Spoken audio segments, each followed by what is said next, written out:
மாடி தோட்டத்தில் ஓமவள்ளி செடி வளர்ப்பது பற்றி பார்த்தோம். ஓமவள்ளி இலையை பயன்படுத்தி பக்கோடா செய்யும் முறையை பார்ப்போம். ஓமவல்லி இலைகளை பறித்து நீரில் அலசி வீடியோவில் உள்ளது போன்ற வைத்துக் கொள்ளவும்.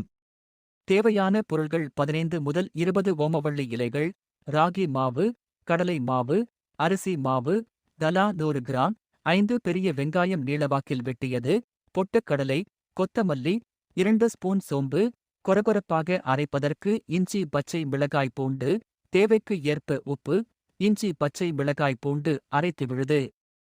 அனைத்து பொருட்களையும் வீடியோவில் உள்ளது போல ஒன்றன்பின் ஒன்று சேர்த்து நன்றாக பிசைந்து கொள்ளவும். முதலில் நீர் ஊற்றாமல் நன்றாக பிணைந்து பிறகு தேவைக்கு ஏற்ப வீடியோவில் உள்ளது போல சிறிது சிறிதாக நீர் தெளித்து நன்றாக பிணைய வேண்டும். பக்கோடா பதத்திற்கு வந்தவுடன் 5 முதல் 10 நிமிடங்கள் ஊறவிட வேண்டும். பிறகு ஒருமுறை பதம் பார்க்க வேண்டும். பக்கோடா பதத்திற்கு இல்லை என்றால் சிறிது அரிசி மாவு அல்லது ராகி மாவை கலந்து பக்கோடா பதத்திற்கு பிணைந்து கொள்ளவும்.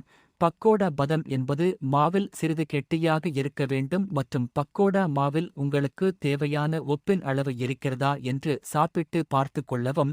இவ்வாறு ஓமவள்ளி இலையை கலந்து பக்கோடா செய்வதனால் பக்கோடா மிகுந்த ஓமவள்ளி இலை மனதுடன் இருக்கும். இந்த பக்கோடாவை குழந்தைகள் முதல் பெரியவர்கள் வரை உண்ணலாம். இதில் ஓமவள்ளி இலை இருப்பதினால் செரிமான சம்பந்தமான பிரச்சனைகள் வராது.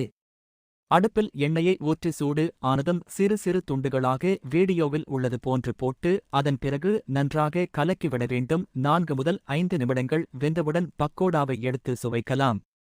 அதிக சத்துக்கள் நிறைந்த இந்த பக்கோடாவை மாதத்திற்கு 2 முறை செய்து சாப்பிடுவதன் மூலம் ஓமவள்ளி தலையில் கிடைக்கும் அனைத்து நன்மைகளையும் நமது உடலுக்கு கிடைக்கிறது.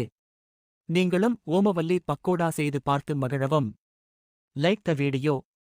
இயற்கை வள சேனலை சப்ஸ்கிரைப் செய்து மாடித்தோட்டம் மற்றும் வீட்டு செடி வளர்ப்பு முறைகளைப் பற்றி தெரிந்து கொள்ளவும். இது போன்ற பயனுள்ள வீடியோக்களை பார்ப்பதற்கும் சப்ஸ்கிரைப் செய்து கொள்ளவும். நன்றி. மீண்டும் ஒரு வீடியோவில் உங்களை சந்திக்கிறேன்.